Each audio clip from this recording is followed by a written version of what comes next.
a co-main event that somewhat was marred by an injury. Gilbert Burns, we don't know, right, if this was pre-existing or if it really did happen in the cage. It kind of seems like it happened on a takedown attempt, but then again, him and Henry Hooft in the corner were so covert about it and failing to actually hit it on the head that it makes it feel like he came in with a pre-existing injury. But wait, AJ, Belal also said, "Oh yeah, my ankle, yeah, it was pretty jacked up coming into this fight, but nothing was gonna stop me from this opportunity." So what are the odds, man? We get two dudes. Everyone is never 100% healthy going in, but we get two dudes who are like legitimately kind of hurt coming in, fighting for a title.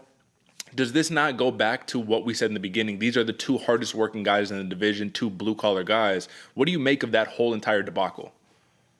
Man, it's rough because as much as we all saw the picture of Bilal's ankle, and Mm-hmm. it came out before, and I thought was this an AI? Is this an edit? Is this something else going on?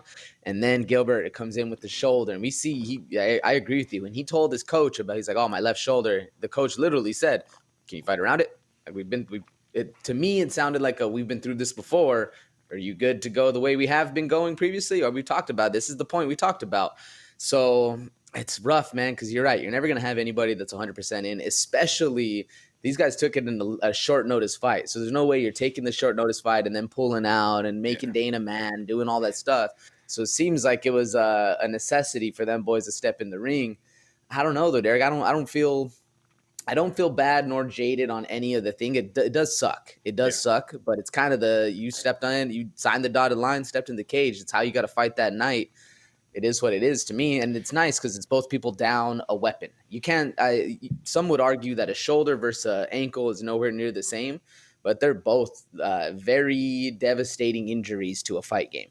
Yeah, man, and that's the other tough thing too is that if you look at Belal Muhammad, he did a lot of stance switching. He generally switches stances a lot, right? But Henry Hooft was trying to call it out, like, "Hey, that leg is hurt. Target that leg." And then Belal, when he finally picked up, "Oh, that shoulder's hurt," started throwing leg kicks or head kicks, excuse me, right? Beating up the shoulder. Both shoulders were hurt on Gilbert. Is this a fight that you would entertain wanting to see a rematch in? Or let's just say hypothetical land, Belal completes the conquest, gets the gold. Does Gilbert Burns deserve a title shot against Belal in that type of rematch? The same way that we kind of want to see like a Leon Edwards Belal Muhammad rematch. What do you think? 100%, Derek, and I think it'd be criminal to not give Jorginho an actual legitimate rematch. I'd love to see these two fighting for the actual belt too, because that is a grind of a fight. These guys are going to be putting everything into it, man. And I mean, I think that would be some cosmic justice right there going forward. I do think that one thing that's a little bit different about Bilal versus a lot of these other fighters is that for him, I think every fight is a title fight because every fight is his opportunity to move one step closer to a championship fight, which has been eluding him for so long. So the dog is in both of these guys, but is it just me, AJ? I said we keep discounting this guy. We keep betting against him. And that's why I said I have to roll with Belal. I love me some Gilbert. There was just one other big noticeable difference, man. Gilbert used to fight at 155.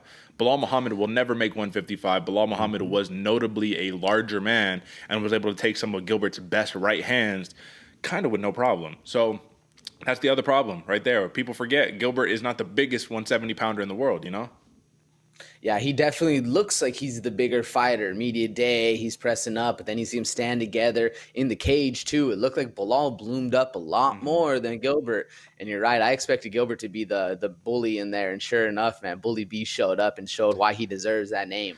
Remember the name Bully B Bilal Muhammad, man. Finally, it's either going to be Colby or it's going to be Leon. But either way, he gets his opportunity, and that's the only thing he's asked for. So this was a huge victory, marred in injury, but nonetheless, man, 5 rounds.